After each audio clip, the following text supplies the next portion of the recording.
based on 35 years of earnings, and non-earnings are averaged in as zeros.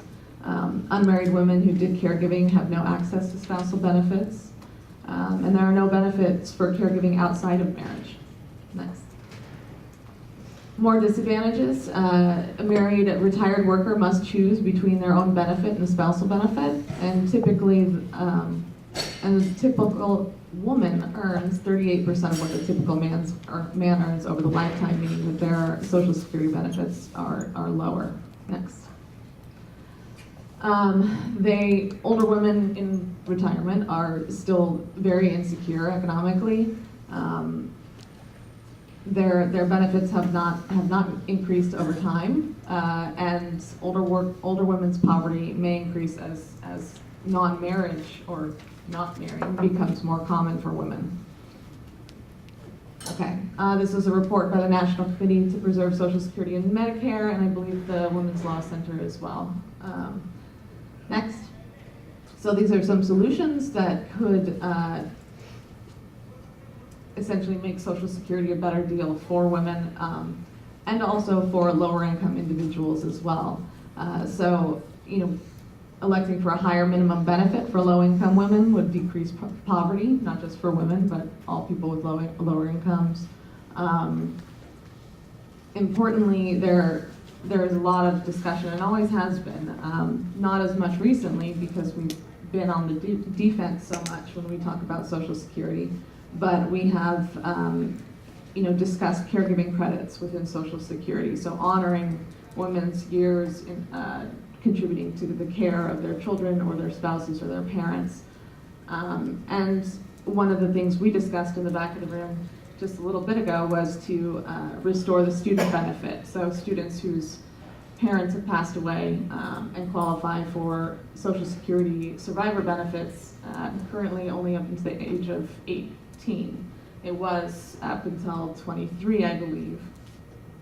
Yeah, 23 if they were attending college.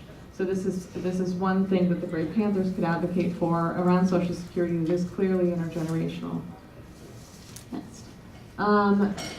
One of the things I've gained this year is working with an economist.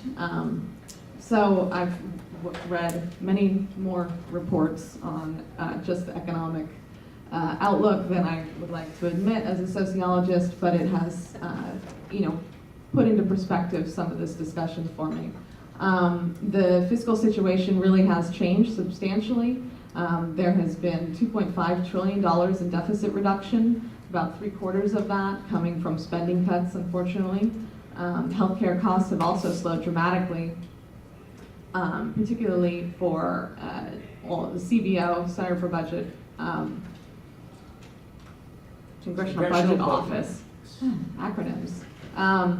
For Medicaid and Medicare outlays have decreased by over $1 trillion over the next 10 years.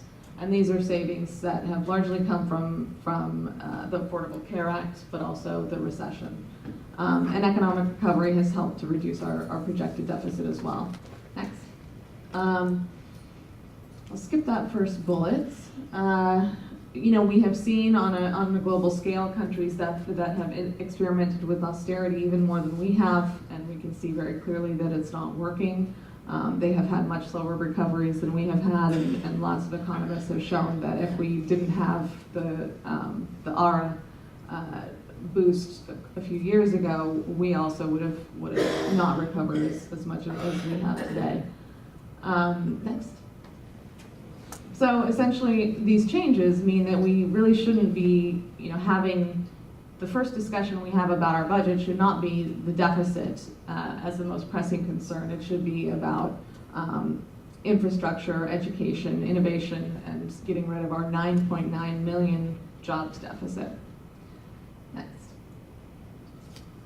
Okay, so this is just on the deficit. You'll hear the president say this quite often. He promised to cut the deficit in half within 4 years. I don't know that he made it within 4 years, but it is 4.7% of GDP at the moment, which is a feat, and is down from 10.1% in 2009. Next. So here we see our non-defense discretionary spending, and it's scary. You know, the yellow line is our previous lowest level of non-defense discretionary spending. With the Recovery Act, we saw a boost, but with the Budget Control Act caps, we will very quickly be going below that lowest level. Next. There are reports from Moody Analytics that show that the fiscal tightening and the austerity measures that we have adopted have slowed our growth. They actually say, let's see, 1.2 percentage points, and it's also prevented unemployment rate from falling to 6.1%. And this was in 2012, I believe. Next.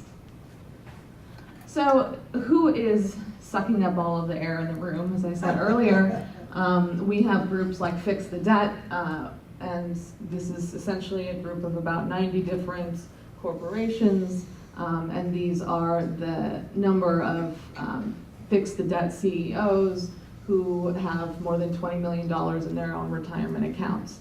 And these are the people who are talking about cutting Social Security as a driver of our debt and cutting Medicare. Every time I get off, thank you. I was hoping somebody would hiss.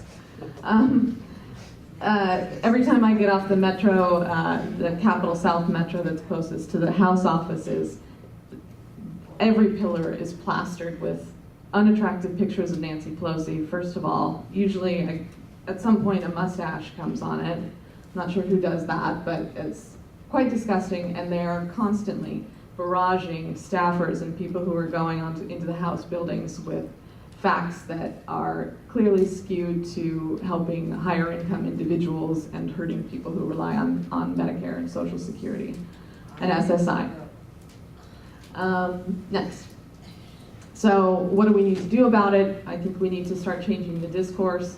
Wendell is the only economist who, every time I've seen him, every time I've been in a meeting with him, this is the policy person I've been working with in Leader Pelosi's office.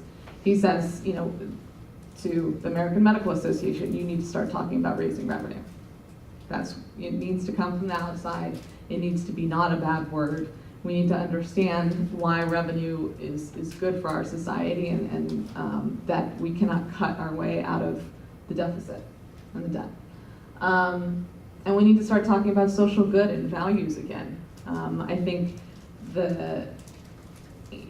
there is one party who is very good at talking about values and morals, and sadly I think that their actions go against a lot of what they profess to be their values and morals. And I think more liberal groups have not done that enough. And we honestly have the practices to back it up. So advocates and interest groups, agencies, industries all need to join forces to fight the sequester, to fight further austerity measures. We don't need a food fight, we need more food, essentially. A lot of the meetings I have are with health groups, and my calendar over the past year looks like just a series of diseases by the hour, because it was disease group after disease group after disease group. And I use this example when I do these talks, because every time they would say, we need more NIH funding for diabetes. We need more NIH funding for cancer. And historically, when we doubled the NIH budget, and Nancy Pelosi was a big part of that in the early 2000s, it was because we were talking about the NIH budget as a whole, and groups joined forces and made sure that they weren't fighting each other, that they were raising their voices together. And that is one thing that I think the Great Panthers are very good at, and we do a good job of focusing on multiple issues, showing how those issues are related, and making sure that everyone who needs to be at the table is at the table with a voice. So, thank you.